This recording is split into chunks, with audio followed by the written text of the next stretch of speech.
Judul video kali ini bukan buat ngecengin lu pada sih. Ini lebih ke diri gua sendiri yang waktu itu jujur emang FOMO sama teman-teman gua yang udah menyelami lebih dulu ke rabbit hole Hibike Euphonium. Jujur gua kira di awal anime ini cuma tentang orkes tiup biasa, bakal jadi same old slice of life anime yang dramanya paling juga kecil dan paling gua nilai di range 7-8 lah. Tapi ternyata gua salah. Sejak season 1, ternyata anime ini lebih dari itu semua. Mulai dari ngegambarin dinamika sebuah tim, konflik antara anggota yang nggak terelakkan, dan percaya nggak percaya, unsur politik yang kental dalam wujud yang paling murni. Gue harap ini juga jadi awal buat lu semua yang belum nonton untuk mulai ngikutin series ini. Gue awalnya cuma tahu Hibike Euphonium sebagai salah satu anime dari studio legendaris yaitu Kyoto Animation. Dan dari luar kelihatan kayak anime orkestra biasa yang nanti ada lagu-lagunya gitu. Tapi dengan gua ngelihat mutual-mutual gua pada antusias ngikutin series ini, apalagi pas keluar season 3-nya di 2024 lalu, FOMO gua makin menjadi-jadi, karena makin kepo tiap gua lihat live tweet dari mutual-mutual gua tuh. Dan karena makin lama makin menarik, gua akhirnya memutuskan untuk ngikutin franchise-nya, yang punya total 3 season, 2 movie, dan beberapa OVA. Tolong koreksi ini ya, specials dan short extra episodes. Tapi gua cuma nonton 3 season sama 2 movie sih, dan 1 OVA-nya aja gitu. Baru aja gue kelar nonton season 3 sebagai penutup dari cerita franchise ini di beberapa minggu lalu, gue ngerasa ini franchise keren banget sih men. Nggak percaya gue ada masterpiece kayak gini. Super well made from start to finish. So, UFO itu ngikutin ceritanya MC kita namanya Kumiko Omae, dan gabung ke klub ensemble alias orkesnya buat main Euphonium. Dengan awalnya nggak mau berkompetisi, dan cuma pengen main musik doang, gara-gara kejadian pas mereka ikut lomba musik di SMP dulu. Di SMA itu, dia ketemu dengan teman-teman baru kayak Hazuki Kato dan Sapphire Midori Kawashima yang baru kenal banget sama musik orkestra, dan ada teammate lamanya, anak seangkatan dia di SMP, yaitu Reina Kosaka. Beda dengan Kumiko yang di awal nggak terlalu mentingin kompetisi, Reina ngerasa butuh ngebuktiin diri di kompetisi. Kumiko yang tipikal ngalir aja, sementara Reina super serius dan kaku. Dua-duanya awalnya nggak terlalu deket, apalagi soal skill, Reina menguasai betul-betul instrumen trompet sama bisa bersaing sama senior-senior mereka. Tapi karena Reina merasa mampu dilihat dan diapresiasi oleh Kumiko, mereka akhirnya jadi sahabat dekat dan bikin Kumiko juga pengen fokus berkompetisi hingga ke tingkat nasional. Nah, tapi nggak segampang itu ternyata buat belajar instrumen terus tahu-tahu menang lomba nasional gitu ya. Disitulah letak serunya Hibike Euphonium ini, bener-bener diceritain gitu. Karena harus tampil sebagai best of the best, sikut-sikutan di internal tim jadi realita yang nggak bisa ditolak. Masing-masing mereka memperebutkan tempat di tim utama buat tampil di kompetisi. Buat tampil di tim utama, perlu dilakuin seleksi anggota tim. Pertama, tentu ini buat nyeleksi talenta terbaik dari yang terbaik di Kitauji. Kedua, ini ada karena sistem merit. Yang namanya kompetisi pasti ada aja yang kecewa karena harus kalah dan ada yang menang. Menang sih boleh based on merit, tapi apakah masalah serta-merta selesai karena meritokrasi? Enggak juga. Disinilah politik muncul. Walaupun gue pernah bikin video nyinyir soal nyambung-nyambungin anime dan politik, tapi kalau emang lu nyari yang pure politiknya grounded, Hibike Euphonium ini bisa jadi series yang pas buat lu.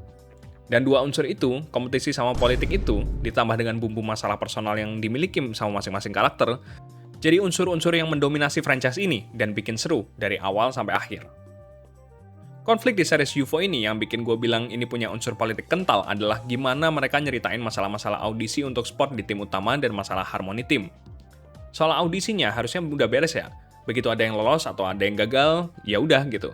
Tapi konflik di UFO ini berasa natural banget sih. Maksudnya ketika ada yang nggak sepakat sama hasil audisi dan susunan lengkap timnya, ada yang langsung nembar rumor lah, bilang nggak setuju langsung ke Taki Sensei sebagai guru dan konduktor mereka, biar siapa tahu hasilnya diubah, dan lain-lain. Bahkan buat perebutan spot main solo doang itu berasa kayak, oh iya ini anak-anak SMA pasti ributnya soal ginian nih.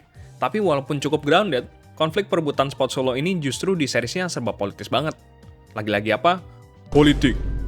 Karena entah itu ego dari pesaing baru yang muncul buat ngambil spot itu dari yang udah senior, apalagi udah tahun terakhirnya buat ikut klub, belum lagi pengaruh senioritas yang tinggi alias adik kelas harus ngalah sama kakak kelas dan lain-lain, dan akhirnya wah, itu culminating into puncak lah pokoknya. Banyak juga yang intrik-intrik alias bumbu-bumbu yang bikin persaingan antar member jadi seru. Jadinya Hibike UFO ini bisa nyuguhin 3 isu berbeda dalam satu series. Pertama, brutalitas kompetisi yang dicampur dengan realita gengsi-gengsian remaja, buat rebut-rebutan tim utama yang mau nggak mau harus ikut-ikutan dengan yang lain ya. Tapi ada aja orang-orang pasti nggak mau bersaing secara sehat. Kedua, Ya nunjukin gimana brutalnya meritokrasi. Emang yang terbaik bisa dapat tempat di tim utama karena audisi tersebut, tapi tentu hasil itu nggak bisa menyenangkan semua orang, karena mau nggak mau bakal ada yang harus tersingkir. Ketiga, adalah nature seorang manusia yang nggak akan puas. Apalagi kalau di sini konteksnya remaja ABG. Hasil berdasarkan meritokrasi dan persaingan sehat mungkin udah ditentuin, tapi ada aja yang kecewa sampai mau ngubah hasil dari proses yang bersih tersebut. Entah itu mempertanyakan legitimasi prosesnya, atau justru orang yang terlibat di penilaian itu, Taki Sensei misalnya, yang selalu dipersoalkan keabsahannya gitu. Tiga isu tentu berhasil diangkat dengan baik, serba rapi, serba seru, dan kental sama apa? Politik. Adu kepentingan yang kalau gue bilang dalam bentuk paling grounded gitu ya. Belum lagi dengan karakter-karakter lainnya yang juga berada di pusaran konflik, atau bahkan penyebab konflik itu sendiri. Dan menurut gua, Hibike UFO sukses banget buat bikin dinamika karakter yang macem-macem. Jadi kayak control chaos gitu. Alias, apa ya? Puncak masalahnya sedramatis itu, tapi penulisannya dibikin rapi dan enjoyable banget gitu. Dari dua karakter utama kita aja deh, Kumiko sama Reina. Mereka ini bertolak belakang banget sebenarnya, kayak yin dan yang. Kumiko yang nyantai dan ngalir aja akrab sama Reina yang serba serius dan ambisius. Mereka bisa ngasih balance ketika terjadi sesuatu, tapi begitu mereka ada konflik, karakter mereka kelihatan kontras banget dan prinsip-prinsip mereka saling nabrak gitu. Sampai-sampai ada quote yang legend, yang kira-kira relevan dengan kondisi sekarang lah ya.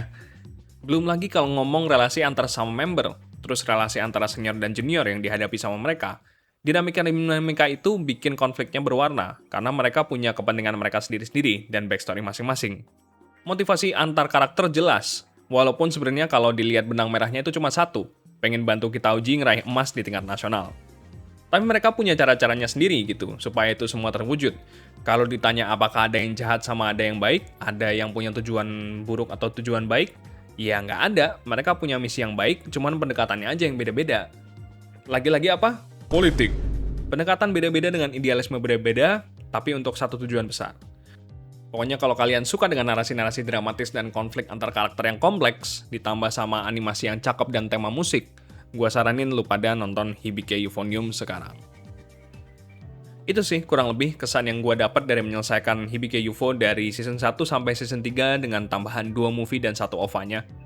Gua kira anime musik-musik biasa taunya lebih dari itu.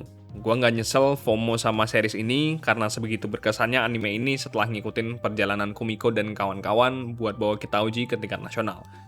Ya kali belum nonton Hibike Euphonium. This has been Zimmer. See you wanna see you.